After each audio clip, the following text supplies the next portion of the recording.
Mas é só a pessoa chegar com a bicicleta? Não, aí Não? foi isso, porque eu tinha as 3 bicicletas. Que não, a maioria, as 3, assim, uma dava para pessoas de X tamanho, a outra, mas eu não tinha pequena. Eu falei, caramba, agora é um gargalo. E aí foi quando eu comecei a receber uma ligação de um amigo, falou assim, Paty, eu tenho uma bicicleta aqui para doar, você quer? Eu falei, opa, claro que eu quero, né? Ainda mais de criança. Aí peguei uma bike para criança, aí veio outro e doou, o outro doou. E, cara, as coisas aconteceram. E eu falei assim, pô, não tem como eu realmente cobrar, porque as coisas estão vindo da forma que eu queria e que eu pedi para Deus. Então, vai ser uma forma de eu retribuir também tudo que a bicicleta me deu. Tudo que o esporte me deu. A bike mais porque tudo era muito com ela. Mas o esporte me deu muito.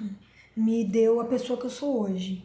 Eu me formei, eu sou professora de educação física, hoje o termo também é profissional de educação física, através do esporte. Então, eu tinha muito que devolver para ele. As aulas são gratuitas. Como as pessoas fazem para participar ou para te ajudar, né? Colaborar com uma doação de bicicleta ou com algum outro material que você precise? Aí vieram as doações, e essas doações, algumas a bicicleta estava meio torta, eu precisava de uma coisa, eu precisava de outra, e eu sempre investindo para poder conseguir manter as bicicletas. Até que eu tive uma hora que eu estava com 5 bicicletas e eu recebi mais uma, que estava em melhor estado, aí eu vendi. Eu vendi ela para arrumar outras 2. Então eu fui começando a receber bicicletas e algumas eu vendia, outras eu absorvia de tamanhos diferentes para poder fazer a manutenção. E isso eu mantenho até hoje. Então, se você resolve doar uma bicicleta para o projeto hoje, eu avalio se ela vai ficar ou se eu vou vender para fazer um caixa para manter as outras bicicletas, porque as quedas são constantes. As pessoas caem ou até para ali na guia e ela cai, quebra uma coisa, quebra outra. Então, não só a bicicleta completa, mas... eu tenho um pé de vela, Paty, te ajuda? Ajuda.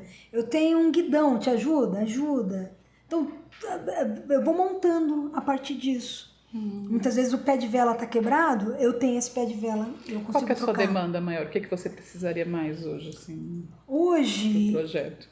Vou te falar a verdade, eu preciso, além das bicicletas, eu vou doar. Se ela puder vir com uma manutenção, já para eu não ter esse custo de manutenção, isso ajuda.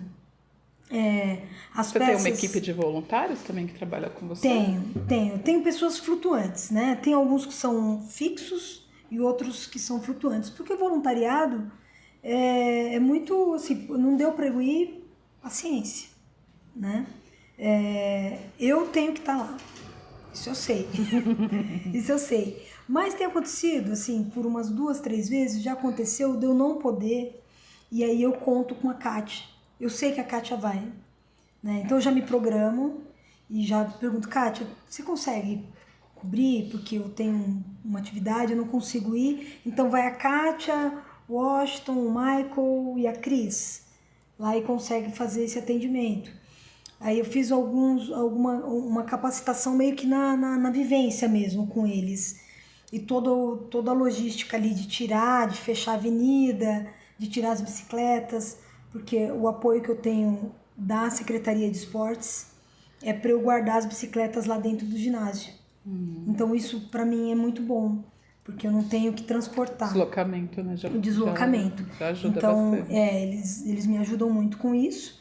E também a equipe da mobilidade que me deixa fechar a avenida por algumas horas na quarta-feira à noite, que isso também dá um problema danado.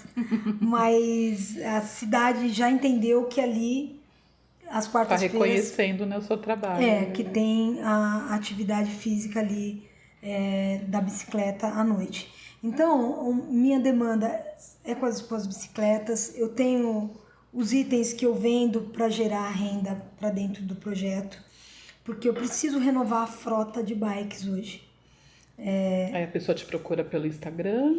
Tem o Instagram do Projeto Pedalar Oficial, @, né, Projeto Pedalar Oficial. Tem o site também do projeto, projetopedalar.com.br.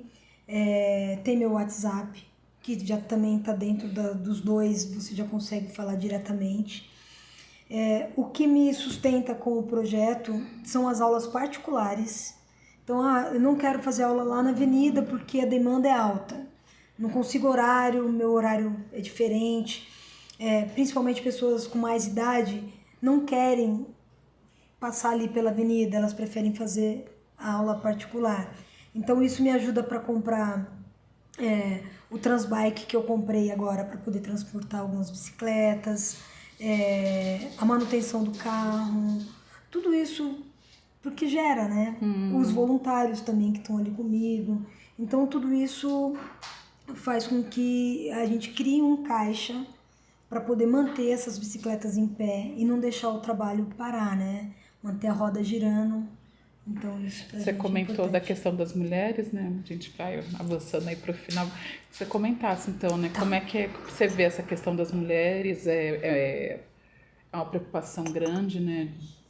Uma insegurança maior quando é uma mulher no comando da bicicleta? Tem, né? Já existe um desrespeito por nós, independente se você tiver de bicicleta, se você está de bicicleta ou não. Isso é cultural.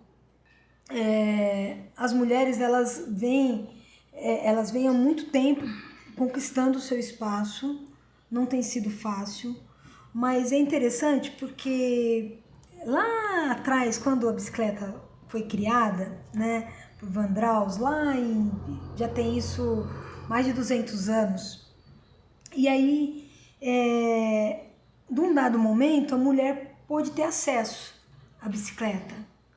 E foi um absurdo de libertador para as mulheres. Foi justamente a palavra que me ocorreu. Libertador, porque você imagina 200 anos atrás, cara. Isso aí foi assim, revolucionário. E foi tão libertador que elas começaram a se juntar para pedalar. Tem um projeto muito bacana em São Paulo, chama Saia na Noite.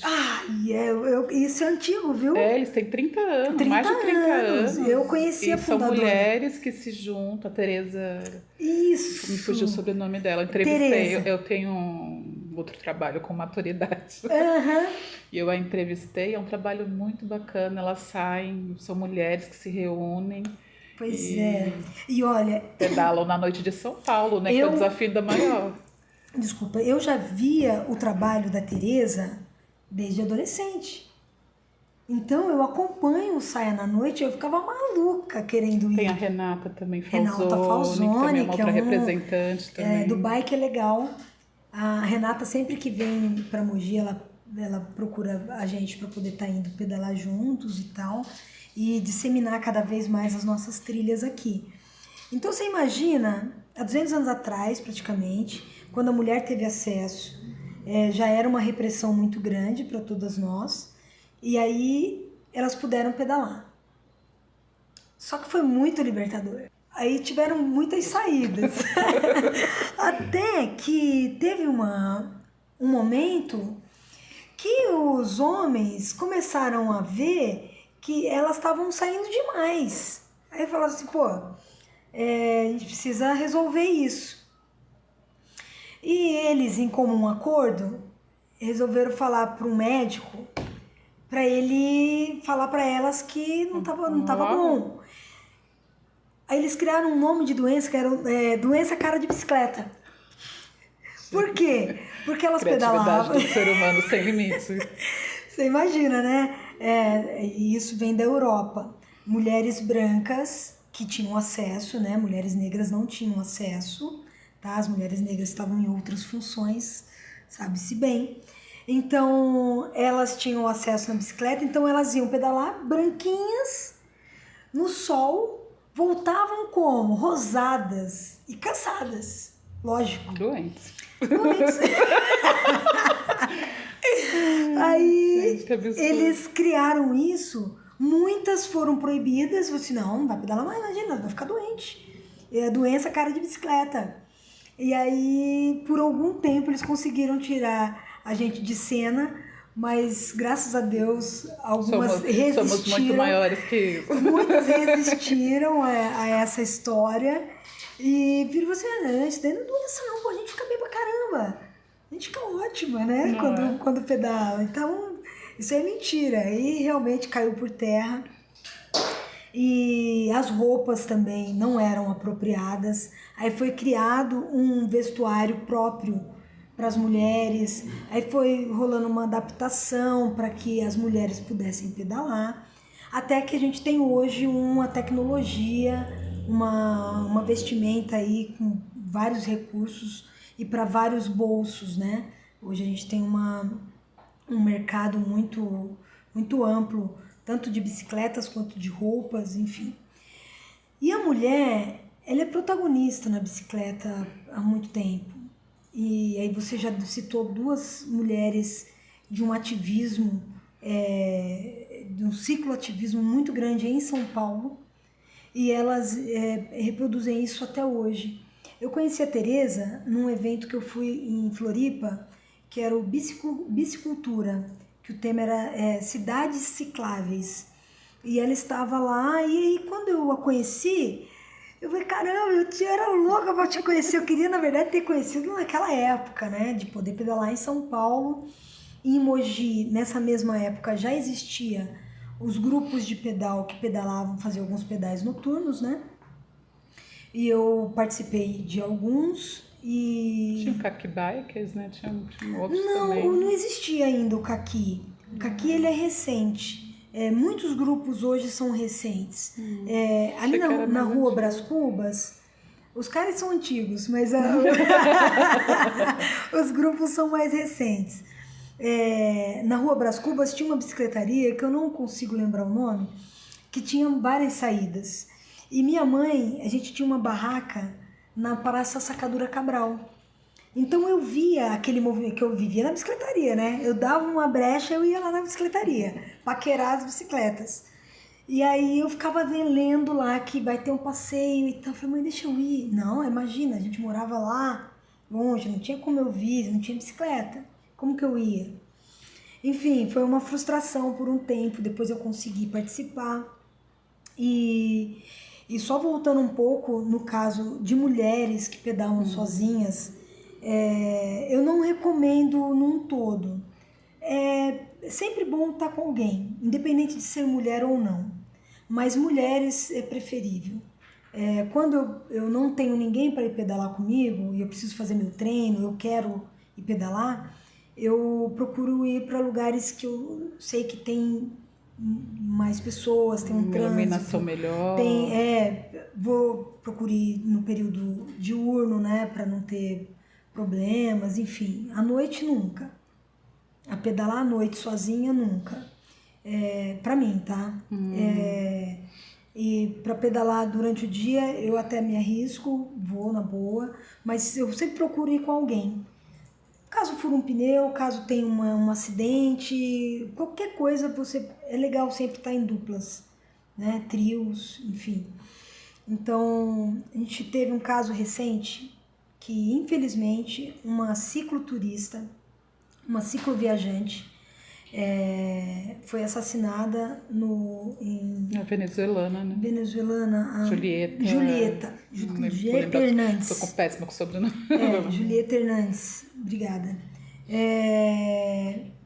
E foi uma fatalidade.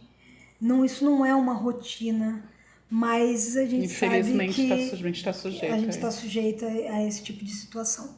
Então, se possível, vá acompanhada. É o cuidado, né? Um cuidado, para ter um cuidado, enfim. E com equipamentos de segurança, né? Capacete, uma ferramenta para caso precise fazer algum reparo, uma câmera reserva, uma ferramenta aí para poder conseguir sair de um perrengue e fazer um cursinho de mecânica. É legal, tá? Para mulheres é sempre bom saber como trocar um pneu, como fazer um pequeno ajuste, como sair de uma situação, pelo menos para chegar até uma bicicletaria, conseguir chegar num lugar seguro, né? Aí consigo sair dali e aí faço o reparo ideal para uma outra situação. Então a gente vai chegando ao fim, Patrícia. A gente vai finalizar. Você contar aí os planos para o futuro do projeto, deixar uma mensagem final. Bom, o projeto, ele durante o ano de 2024, agora nesse primeiro semestre, já aconteceram várias coisas. Inclusive, a última delas foi a Bicicletada Cultural, um evento grande falando da cultura da bicicleta, incentivando o uso da bicicleta, porque a bicicleta ela não é só para trilha ou só urbana, tem vários, são vários braços, né, da bike. Então é legal porque ali a gente consegue falar um pouquinho de cada coisa e também incentivar os pequenos para a iniciação esportiva. Então, sai um pouco das telas, né? As telas, né, tem sido um grande problema aí para as famílias. Então a bicicleta é uma opção muito boa. Então lá teve as competições, teve esse bate-papo, teve palestras, enfim. E agora para o segundo semestre tem o Giro Cultural, que eu promovo esse giro para justamente promover o cicloturismo, o turismo rural. Quando deve ser? Tem agora para agosto, que vai ter uma visitação para o Casarão do Chá, tem o Festival da Cerâmica agora em agosto, então a gente já tem uma saída programada para o Casarão do Chá e eu chamo ele de Giro Cultural. Mas todas as sextas-feiras, isso já deixo um convite aqui, todas as sextas-feiras tem o pedal treino. Então, quem está a fim de melhorar a sua performance, e para iniciantes, tá? Não é alta performance, é performance de iniciante. Então, a gente já tem evoluído bastante de quando nós começamos, tem alguns meses. Então, todas as sextas-feiras tem o pedal treino e alguns finais de semana tem um pedal mais destacado, assim, com KMs mais longos, já para esse pessoal de sexta e aumentando a intensidade. Então, sempre com essa preocupação. E às sextas-feiras, como eu te disse, você perguntou até como as pessoas podem contribuir. Eu tenho um seguro contra acidentes. Então, esse seguro, além de proteger a pessoa, me protege, porque o projeto está sempre com uma visibilidade maior, então cabe no pedalar com o projeto, se acontecer alguma coisa, é minha responsabilidade. Então, isso também tem aumentado a nossa visibilidade, das pessoas quererem vir, é um valor simbólico de R$ 8,90. Então, eu vou pedalar ou não vou pedalar, se quiser contribuir, qualquer doação, independente se for os R$ 8,90 ou qualquer doação que venha, ela é muito bem gerenciada por nós. Você tem ali. um Pix? Tem um Pix, é o CNPJ, é o 23 301 867 1000 contra 82. Qualquer doação é muito bem-vinda. Muito bem-vinda. Como eu te disse, né, a gente tem as manutenções das bicicletas. O trabalho de inclusão, que é algumas bicicletas que eu tenho lá, que são mais difíceis dessa manutenção, bicicletas tandem de 2 lugares, que aí eu atendo tanto autistas quanto pessoas de baixa visão e deficientes visuais. Então tem esse trabalho também. A inclusão bem ampla. Teve a Olimpíada Azul, há uns 2 finais de semana atrás, que nós participamos com as bicicletas. Então foi junto com o Paradesporto. Foi muito interessante e muito positivo, assim, falo como profissional também, porque a inclusão não precisa estar mais. Eles querem, mas não tem, a demanda é pequena. Então essas bicicletas, elas me auxiliam muito. Então tenho uma de cada, eu precisaria de pelo menos mais uma. Quem puder colaborar, né? Aí eu quero muito renovar essa frota, como eu te falei, para que eu tenha mais segurança também, para conseguir fazer trajetos maiores, ir para Sabaúna com eles. E essas bicicletas que eu tenho hoje, elas servem ali. Elas não me possibilitam pequeno, né? Não dá para ir muito longe, maiores. Né? Eu já não tenho essa segurança de poder fazer. Então eu tenho o Pix E aí, esse trabalho para segundo semestre está focado em mais saídas, os pedais treinos de sexta-feira e o giro cultural que está com a agenda aí numa programação e mais o aniversário do projeto que acontece em outubro. Ah, que então, bacana. Tem bastante coisa vindo aí, sempre pensando que eu quero muito que a nossa cidade seja reconhecida como uma cidade que pedala, uma cidade que usa a bicicleta, que tem uma mobilidade. E, inclusive tem a Rota da Luz, ela sai de Mogi. Tanto por peregrinos como bicigrinos, conhecidos também como bicigrinos, que são os ciclistas, ela parte de Mogi. Então a cidade tem essa vocação. A gente precisa trazer, tem que estar mais preparado. Eu faço parte do Contour e a gente tem procurado fazer com que o nosso turismo seja mais visto em outras cidades e que Mogi seja destino e que seja um destino de bikes. Aí eu tô fazendo a minha parte, né? Tô colocando o pessoal para ir pedalar. Então é sobre tudo isso e eu torço para que a gente consiga mais pessoas aí. Você também está no meu radar agora. Não devia ter falado. Vou te chamar sim, vai lá pedalar com a gente. Mas, Patrícia, muito obrigada por ter aceito o nosso convite. Vida longa ao projeto. Conte com a gente para futuras divulgações. Obrigada. E a gente fica por aqui até o próximo episódio. Sim.